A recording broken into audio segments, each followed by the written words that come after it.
Okay, let's get out your magic carpet.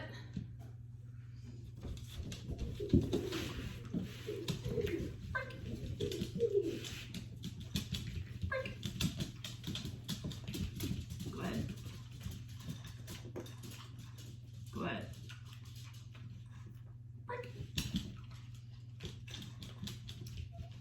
Good. Good. Nice.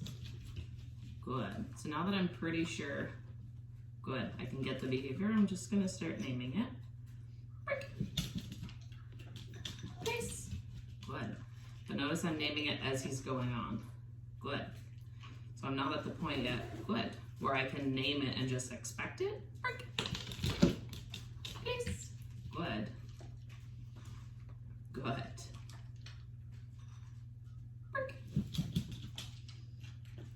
Nice. Good.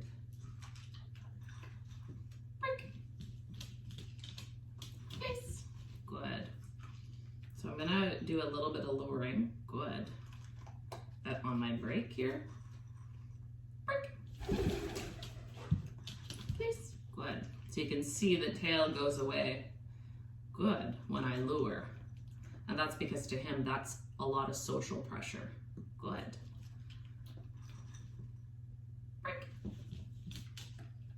Nice. Good. So because it's a lot of social pressure, good. I'm going to shuffle between not luring, nice, good, and luring. Good.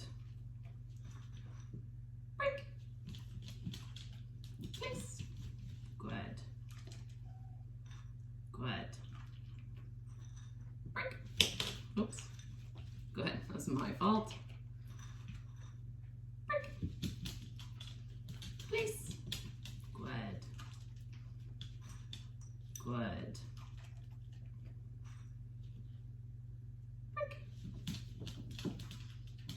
Nice. So I'm making him come a little bit farther for the food, a little bit past his comfort zone. Good. Nice. Good. Good. Nice. Good. Good. Nice. Good. So again, notice I'm naming it as he's doing it. Good. Good. Just doing a bit of an extra lure there. Good. Sorry, as I'm talking, it's hard to catch. Good. Naming certain behaviors, that's fine. Nice. Nice. Good. Nice. Good. Good. Dropped a piece. Good. Wow, I had so much coffee today, my leg's like shaking. Good. I think I drank a pot of coffee this morning. Nice. Good. Good. Nice. Good. Good.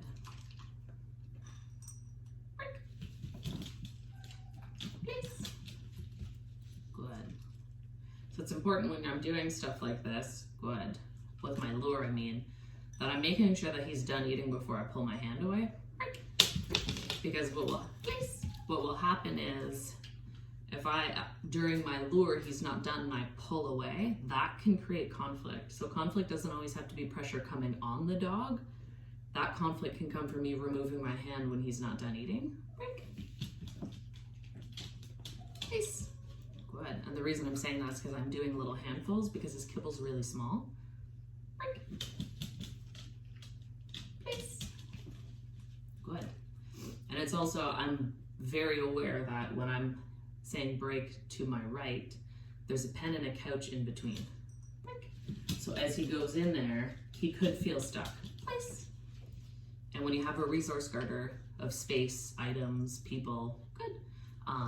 Feeling stuck is again what puts them in that defensive drive, fight, flight, or freeze. Good. And when flight and freeze don't work very well, good. That's when you're gonna get fight, which for him is what he does. Break. So I have to be aware of all of these things as we're working. Place. Good. Break. Place. Good. Good.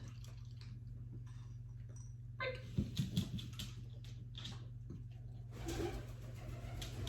Place. Oops. So I'm having a paw up or just having a little moment of good, a little moment of unsure there. And my oops, by the way, is my except I'm obviously not gonna add spatial pressure on this dog. Break. When he does it, because I could get bit. Good. So I had to mark it still because I had the opportunity to. Good. But I waited to get the behavior I wanted. Break. So I'm getting extra hand licks. Nice. After he's done eating because my hand's full of food. Good. Good. So I think I want to see if I wait him out a bit, if he'll offer a down. So I'm just staring at the ground right in front of him.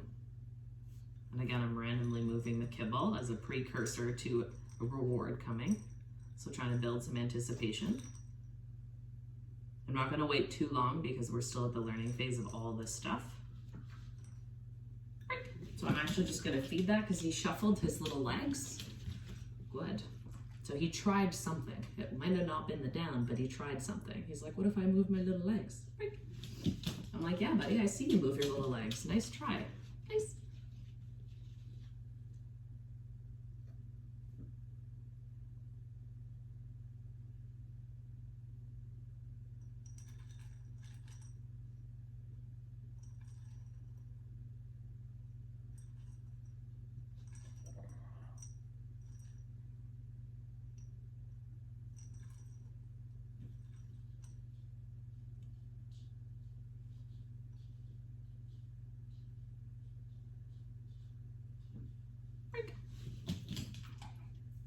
So I moved my feet there and he noticed that. Nice, good. Break. And he has attacked feet before, so I just wanted to mark and feed him looking at my feet and looking back up at me. Good. So I'm just gonna do that again. Break. Oh, I almost got it down. Nice.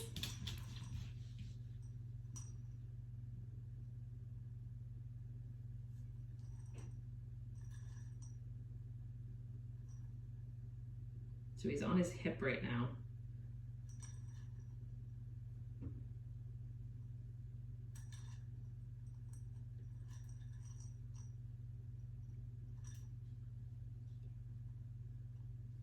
So I'm smiling and I'm trying to encourage him because he's moving his back leg.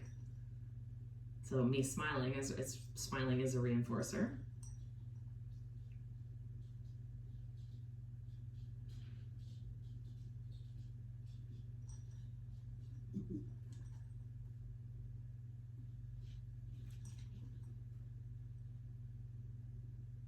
He's still moving his back leg.